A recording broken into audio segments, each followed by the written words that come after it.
yang selalu digunakan untuk membincangkan tentang hal ehwal masyarakat yang diketuai oleh penghulu atau Demang Abdul Ghani. Sebenarnya nak cerita-cerita banyak pun saya tak masuk kat dalam lagi. Tak apa, tu kejap lagi kita cerita. Seperti yang saya janjikan, saya akan bersama dengan seorang artis jemputan. Ni dia, saya kenalkan. Dipersilakan. Allah. Apa khabar abang? Assalamualaikum, sihat? Sihat, alhamdulillah. Waalaikumsalam. Ni dia, Asfan Shah. Khabar, Assalamualaikum. Ya, itulah abang Asfan, dia berasal daripada Melaka. Ya, sebenarnya ada banyak lagi benda yang kita nak borakkan sebenarnya ni bang. Tapi sebelum tu kita sembang dulu pasal tempat ni.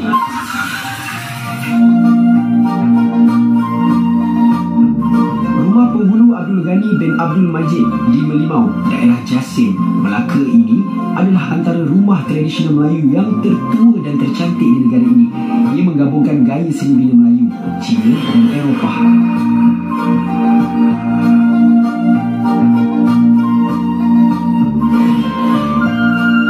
Uniknya, apabila dua buah komponen rumah yang bersambung menjadi satu. Rumah bumbung panjang tiang 16 terletak di bahagian belakang merupakan kediaman rasmi keluarga penghulu, manakala rumah Limas Johor yang bersambung menjadi anjung terbuka.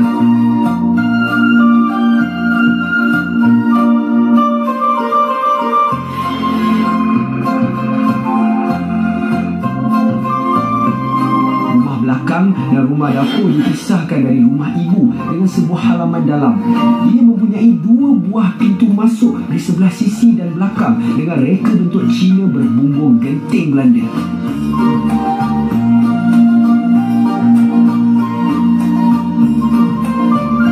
Rumah ni sebenarnya dah berumur lebih kurang 180 tahun ke atas dah ni.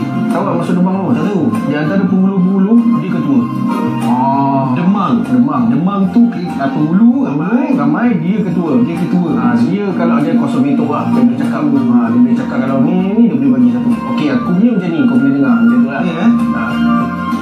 Pengunjung akan disambut dengan tangga batu Melaka yang sangat elegan, berturapkan jubin berhias pelbagai warna yang diimport.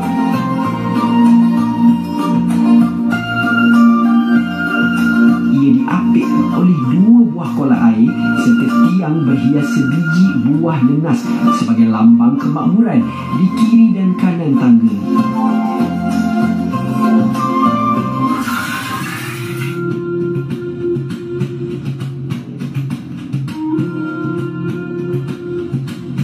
Keunikan mereka bentuk Masjid Tengkera membuktikan bahawa Islam telah bertapak di Melaka sejak 600 tahun yang lalu.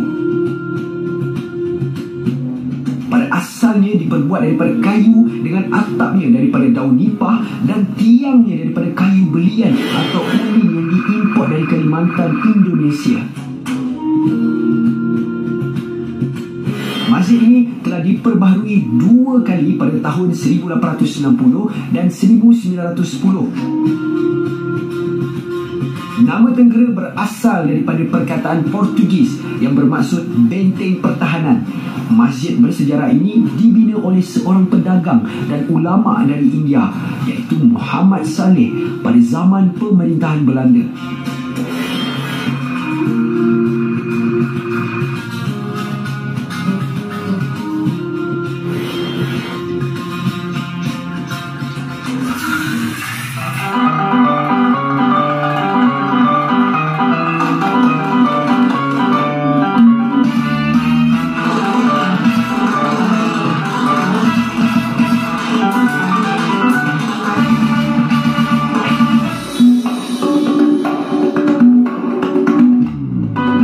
Diperlengkapkan dengan pameran alam samudra meliputi beberapa tema seperti penerokaan samudra, kehidupan dan khazanah dari laut.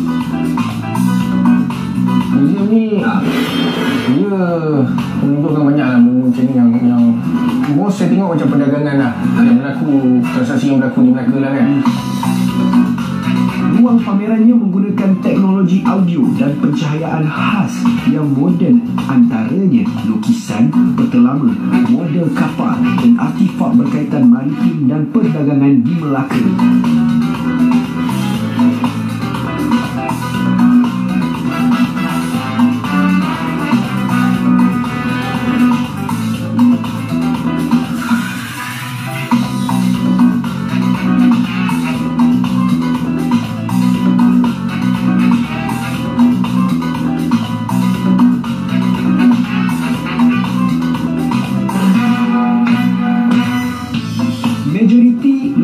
kedai di Medan Samudera ini lebih kepada kedai menjual cenderahati, barangan kraft seperti tudung saji, bakul dan sebagainya. Kat sini Run, memang special ni untuk cenderahati. Kebanyakannya barang-barang yang original dari Melaka lah.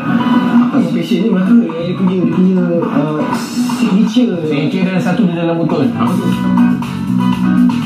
Nampak ni? Ini udang. Bukan udang, sardin. Cincalo. Itu udang cincalo lah. Cincalo. Udang-udang kecil ni, udang geragau ni, dia dah buat dah semua. Ni memang ni homemade kan? Homemade nampak. Berapa harga?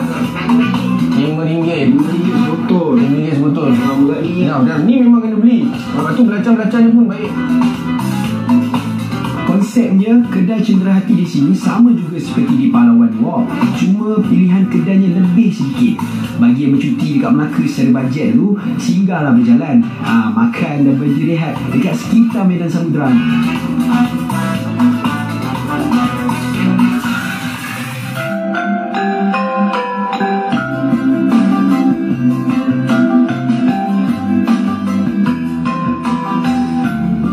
Perkampungan yang menggabungkan seni bina tradisi Melayu, beridentikan sejarah Kesultanan Melaka, menjadikan muzium ini hidup untuk mengenang dan mengimbau kepribadian beliau.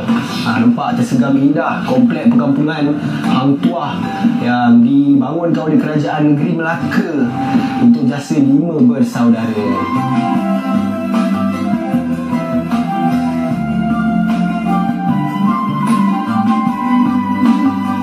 Sebuah projek pelancongan yang dinamakan Perkampungan Pahlawan Laksmana Hang Tuah untuk memasyurkan kembali pahlawan tergilang Melaka kerana ia berkait rapat di zaman kegemilangan Kesultanan Melayu Melaka.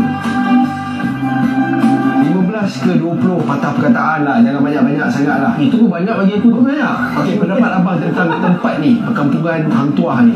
Duyung ni dia sinonim lah dengan Hang Tuah. Duyung. Duyung lah. Kawasan Duyung ni lah. Oh, kawasan ni Duyung kan? Oh, kawasan ni. Aku salah tempat ni. Aku salah tempat. Okey. Kaki dekat bawah tu ada dekat apa macam ada telaga tapi bukan kat sini, tempat lain satu kan. Situ pun masyhur juga tu tentang cerita-cerita pasal Hang Tuah ni lah kan.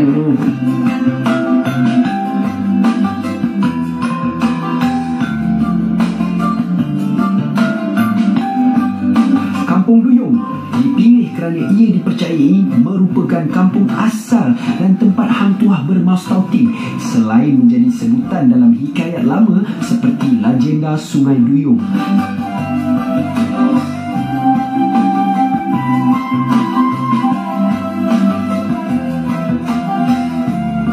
Perkampungan Pahlawan Laksmana Hang Tuah terdiri daripada Rumah Hang Tuah,